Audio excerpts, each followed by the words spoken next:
In this video, we are going to talk about top 10 tech innovators.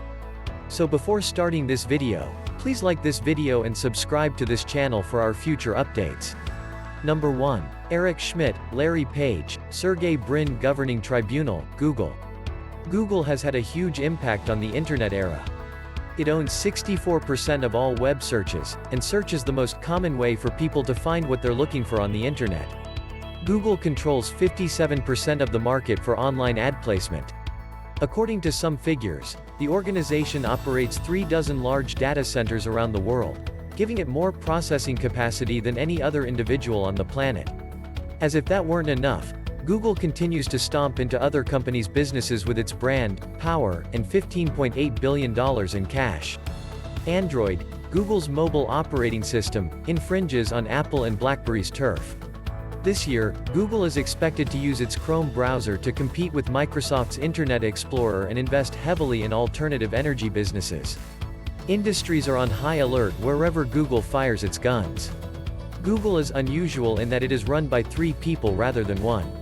Schmidt is the company's official CEO, while Page and Brin are co-founders. We couldn't separate them because they consult each other on almost everything. Google's Achilles heel is its reliance on search. Someday, a new invention will make search less important, just as the web has diminished the importance of Microsoft's PC operating systems, reducing the company's power. Google's eccentric project, they're all over the place. One of the employees wrote code to allow users to search in pirate language.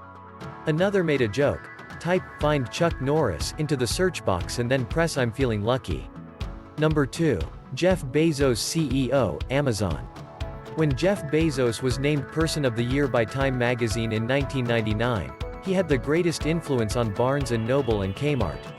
All of that changed a few years ago, when Amazon launched Amazon Web Services and add-ons like Amazon Elastic Compute Cloud, or, as Bezos puts it, computing resources by the drink. Others refer to it by its trendy buzzword, cloud computing. Companies and individuals can rent different quantities of computing power, data storage, and software, which they can access through the internet. Bezos demonstrated that it could be a viable business model, and Google and Microsoft have since followed suit. Bezos has transformed Amazon.com into a device maker with design chops and customer adoration normally reserved for Apple, forcing publishers to reconsider their business models. Oprah Winfrey gave Amazon's Kindle an on-air endorsement in late 2008, sending its stock skyward for a brief period. Daring is the secret sauce. Bezos is more likely to take risks than most CEOs of large corporations. Blue Origin is a strange project that builds rockets for space tourism. The first scheduled flight took place in 2010. It's been speculated that Bezos' laugh would be audible from space. Number 3. Steve Jobs, CEO, Apple. Steve Jobs' clout is such that he remains on the list despite his departure from Apple. He's what the Beatles were to mainstream music in the 1960s for the tech industry in the 2000s. The iPod revolutionized the music industry, and the iPhone and App Store are reshaping the cell phone industry. Prior to the iPhone, the mobile phone industry was all about the device's size and shape. Now the emphasis is on software and the capabilities of the phone. For the time being, Apple seems to be thriving without its CEO, but the question is whether it will continue if Jobs does not return from his medical leave in June. Apple doesn't seem to be on the verge of tackling a new market or releasing a revolutionary new product, and no one knows if it will do so without Jobs' help. Apple has around 100 million loyal consumers around the world, with 15 million iPhones, 30 million Macs, and 125 million iPods sold. Number 4. Joe Rospas, the Obama campaign's tech guru, Blue State Digital.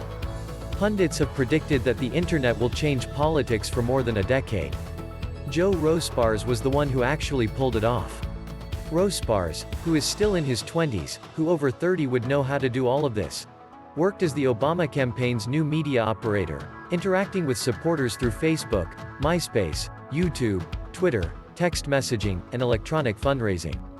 Rospas began his career working on the web for Howard Dean's presidential campaign in 2004, and then went on to co-found Blue State Digital.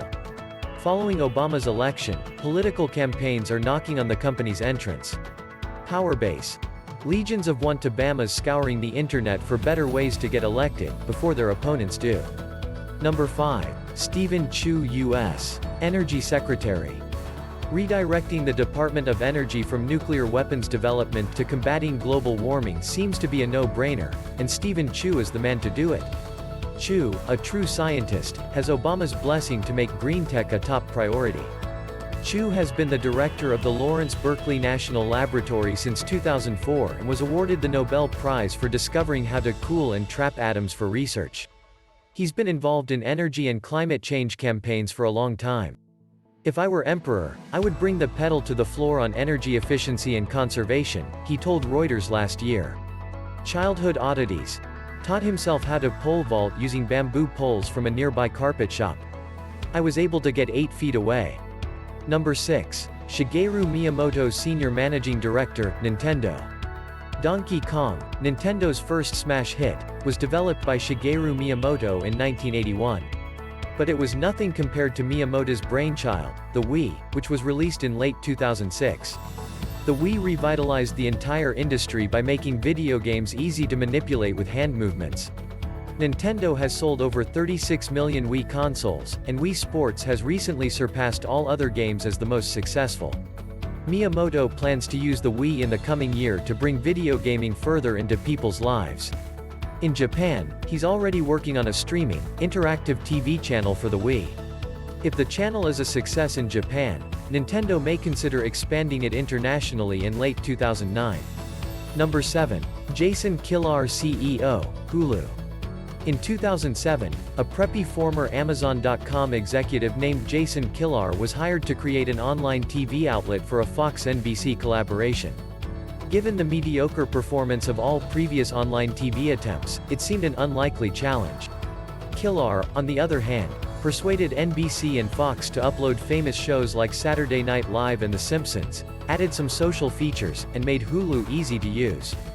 Hulu, which launched in March 2008, was streaming over 235 million videos a month by the fall, thanks to SNL clips of Tina Fey as Sarah Palin. Kilar is demonstrating that ad-supported technical content has a position on the internet. He owes the networks a debt of gratitude, if not money. Number 8. Marissa Mayer, Vice President of Search Products and User Experience, Google. Marissa Mayer is in charge of almost all that has to do with the Google brand. Mayer had to approve Google Chrome, Maps, Docs, Gmail, and Talk before they were supported or published to the public. The power gives her tremendous control over the ebb and flow of online competition. Mayer was the first female engineer employed at Google and one of the company's first 20 employees, so she not only has the presiding trio's confidence, but she's also a millionaire. Google's Achilles heel is its inability to focus. It seems to throw a lot of spaghetti at the wall. Some of it sticks, e.g., Gmail and Google Maps. But a lot of it doesn't. Talk, null. Orkut, the company's social network, is still common in, Brazil. It's worth watching, according to rumors. Mayer will be leaving Google in the near future. She says she isn't. Number 9. Ray Ozzie, Chief Software Architect, Microsoft. Bill Gates has announced his retirement. Steve Ballmer, the company's CEO, is mired in the muck of a failed Yahoo offer and the Vista operating system, which users and critics despise. Ray Ozzie, rather than any other Microsoft executive, will be in charge of the company's renewal. The affable white-haired programmer is the driving force behind Microsoft's gradual shift away from selling software as a one-time buy and towards selling it as an internet-based subscription service. If Ozzie gets software services right, Microsoft could seize control of computing for a second generation. Ozzie is the creator of Lotus Notes, one of the most popular business applications ever. He is regarded as one of the greatest coders on the world, according to Bill Gates. Microsoft's Achilles heel, legacy software and cultural inertia make turning this barge difficult. Eccentric management practice. When in the shower, he thinks intensely and often scribbles notes on waterproof paper. Number 10. Jeffrey Katzenberg, CEO, DreamWorks Animation SKG. How can Hollywood persuade moviegoers to return to the theater from their big-screen TVs and YouTube? Jeffrey Katzenberg preaches that theaters can outperform home theater systems by showing 3D films, and he's hell-bent on convincing the rest of the industry to follow suit. He stated that beginning in 2009, with the release of his new album, every DreamWorks animated film, like Monsters vs. Aliens will be in 3D.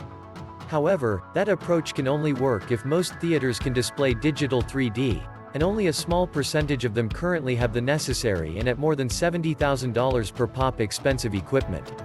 So Katzenberg, who has a long list of achievements under his belt, including Disney's The Lion King in 1994, helped form the Digital Cinema Implementation Partners Alliance to help theaters pay for the 3D upgrades. Companies ranging from manufacturers of 3D projectors, Real D, Dolby, to creators of 3D movie-making cameras and editing systems have been energized by his efforts. What do you think about our video? Let us know in the comments below. If you enjoyed this video and want to hear from me again, be sure to hit that subscribe button and turn on notifications before you go. Thanks for watching.